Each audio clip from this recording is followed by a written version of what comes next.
if you sit on your couch for, I don't know, 3 hours binge watching a television show after a really brutal, exhausting day at work, you probably think you're recovering. Right. Yeah, you definitely think you are. Because, I mean, you feel a little numb, maybe your heart rate slows down, and the immediate pressure of the day is just gone. But neurologically speaking, the architecture of your brain is actually likely degrading just as fast in that moment as it was while you were, staring at spreadsheets. Yeah, and the reason for that is, well, it's one of the most misunderstood mechanisms in human biology, honestly.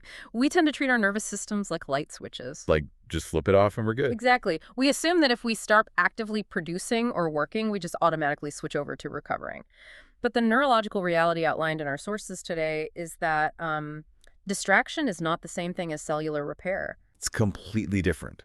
So, welcome to the deep dive.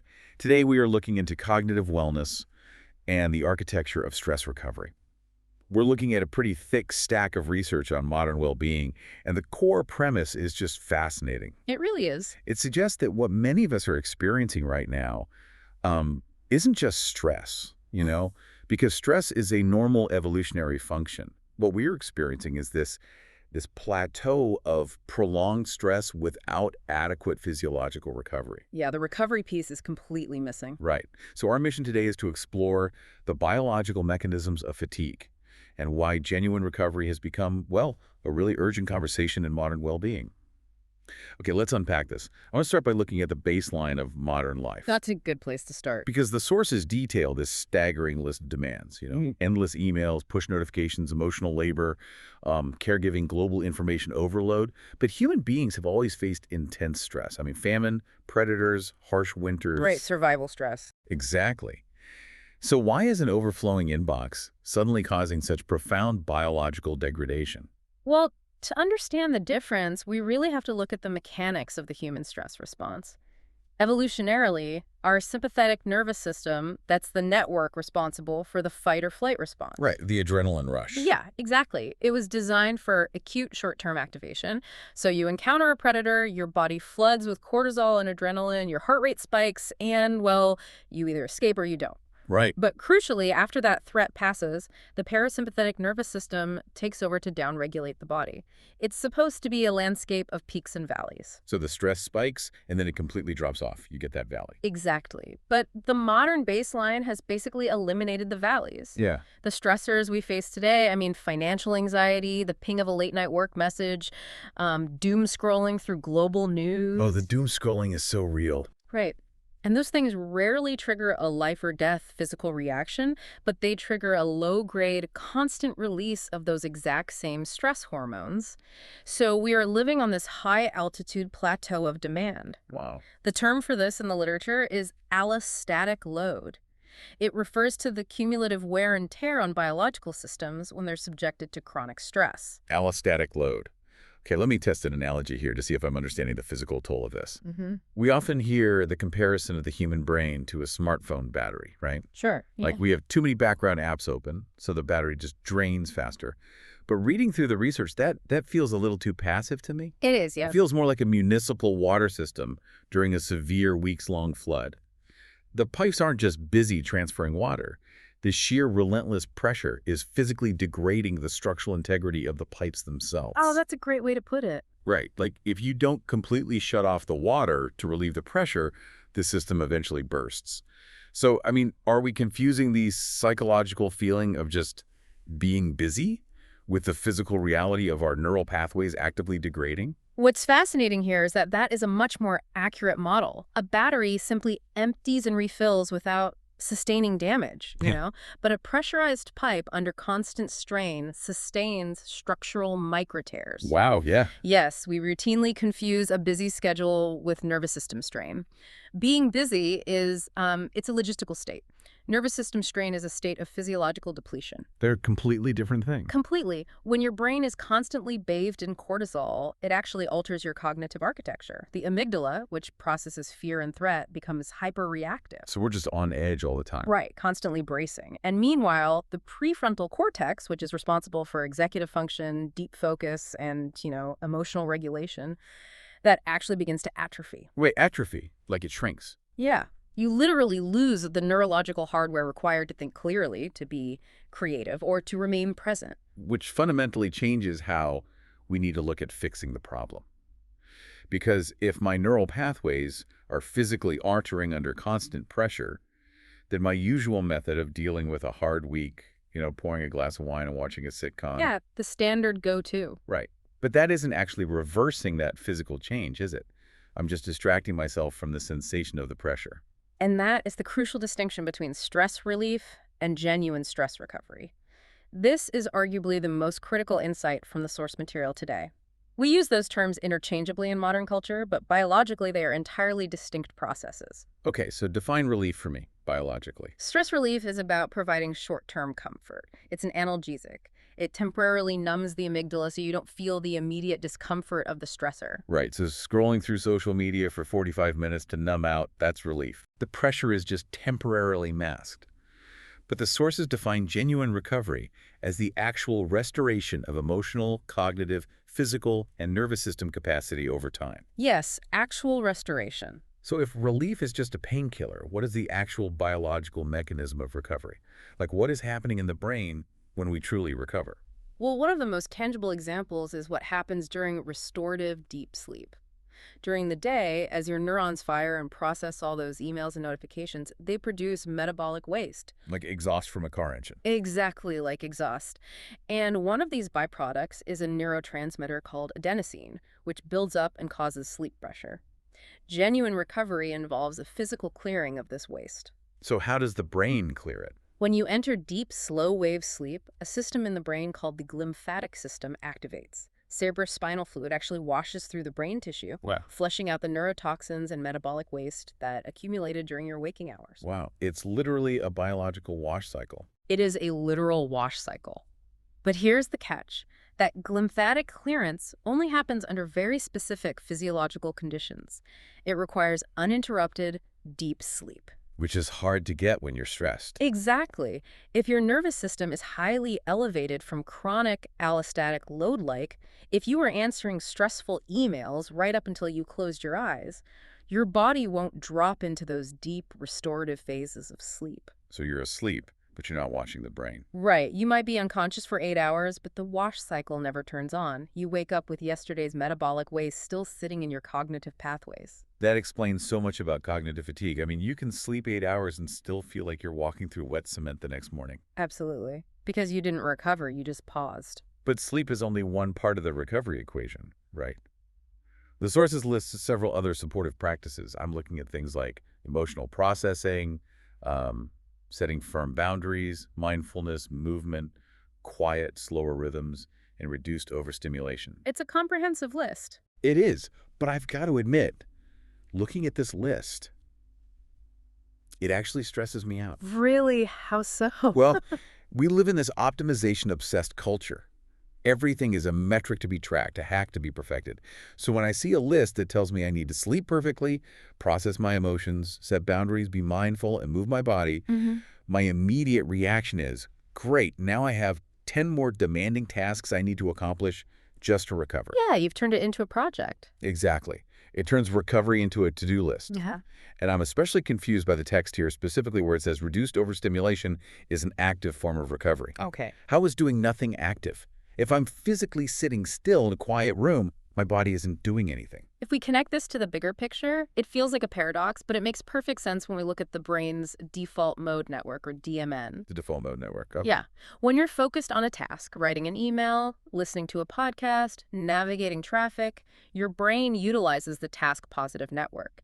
It directs energy outward to interact with the world. But when you stop focusing on external stimuli and do nothing, when you just sit on a park bench and stare at the trees or let your mind wander without a screen, the task-positive network powers down and the default mode network powers up. Oh, I see. So the brain doesn't just turn off, it switches tracks. It switches to a track that actually consumes a massive amount of metabolic energy. The default mode network is where the brain consolidates memories, processes complex emotions, makes nonlinear creative connections, and essentially stitches your sense of self back together. Wow. It's highly active work. But the DMN can only function if it's starved of external, novel stimuli. Ah, Okay, so if I'm listening to an audiobook while doing the dishes, my brain is still processing the audio. Right. The task-positive network is still engaged, so I'm not allowing the default mode network to turn You're on. actively blocking it, yeah. Yeah. And this is why the sources emphasize that recovery is often about subtraction, not addition. Subtraction, not adding more tasks. Right. Adding another mindfulness task to a strained nervous system can sometimes backfire. True recovery is about creating the environmental conditions that allow your biology to do what it already knows how to do. Reducing overstimulation, creating intentional empty space, gives your nervous system the safety signal it needs to downregulate. I really want to build on that idea of creating the right environmental conditions because it moves us away from those mechanical analogies we usually rely on, Yeah. like the pipes or the batteries. Yeah, we aren't machines. Right. We are biological ecosystems. Think about agriculture. For decades, industrial farming operated on the assumption that you could just continuously extract yield from the soil as long as you pumped it full of chemical fertilizers. Push it to the absolute limit. Exactly. But eventually the soil completely degrades and turns to dust. Sustainable agriculture relies on crop rotation. You have to let a field lie fallow for a season. And letting a field lie fallow isn't doing nothing. It's an incredibly active biological phase where the microbial life restores the nitrogen in the soil. Uh. Without that fallow period, the next harvest is just impossible. That is the perfect framework for understanding the paradigm shift happening in the wellness space right now. You think so? Oh, definitely. For years, the conversation around stress was purely extractive and performance-based. It was the human equivalent of chemical fertilizers. How do I biohack my sleep so I can work a 14-hour day? What supplements will optimize my brain so I never feel tired? Right. It was all about pushing harder. It was all about sustaining an unnatural yield. We treated recovery as a weakness, or at best an emergency intervention, like car maintenance. You don't wait for your engine to start smoking on the highway before you put oil in it. Exactly, but that's what we do with our bodies. We do. You push the soil until it turns to dust, and only then do you scramble to fix it. We wait until we have a panic attack, or we fall physically ill, or we experience total burnout before we allow ourselves to rest. It's totally reactive. It's a binge and purge model of stress. We push ourselves for 50 weeks of the year and then expect a 2-week vacation to magically restore the nitrogen to the soil. This raises an important question, though, because biologically, a 2-week vacation cannot undo 50 weeks of allostatic load. You can't. No. The cortisol exposure has already altered the pathways. The metabolic waste has already caused cognitive fatigue. This is why practitioners are moving so urgently toward a model of sustainability. Okay, so what does that look like? Well, the radical proposition in these sources is that recovery should not be a prize you earn only after you hit a breaking point. It must be integrated as a daily wellness practice. Let's look really closely at that integration. The text calls these everyday wellness rhythms. Right. If we know that our neural pathways are under constant pressure from modern life, and we know that true recovery requires specific conditions, like activating that default mode network we talked about, what do these daily rhythms actually look like in practice? It really comes down to introducing micro-recoveries into the fabric of your day to prevent the allostatic load from compounding. Micro-recoveries, I like that. Yeah, it's about intentionally creating small, fallow periods. For example, instead of transitioning immediately from a high-stakes Zoom meeting straight into answering complex emails, you implement a rhythm. You take 10 minutes to step away from all screens. Just 10 minutes. Just 10 minutes. You let your visual field expand by looking out a window. You allow your heart rate variability to settle. So you are manually interrupting the continuous release of cortisol. You're forcing the pressure in the municipal water pipes to drop, even just for a few minutes, to prevent structural damage. Exactly. You are signaling to your amygdala that the threat has passed. Other daily rhythms involve strict boundaries around emotional labor and information consumption. Like doom scrolling. Yes. Deciding that after a certain hour, your phone is placed in another room so your nervous system isn't constantly bracing for the next distressing news alert. It's recognizing that your cognitive capacity is finite and fiercely protecting it. I look at this shift from a performance-based approach to a sustainability-based approach, and it really strikes me as a shift toward fundamental respect. Respect for ourselves, yeah. Right, because when you optimize yourself purely for output, you're treating your body like an appliance. But when you embrace these slower rhythms, when you deliberately carve out quiet time without guilt, you are respecting your own biology. And you're building true resilience. We often mistake resilience for endurance. Oh, that's a good point. We think it's the ability to just grit your teeth and withstand an endless barrage of stress.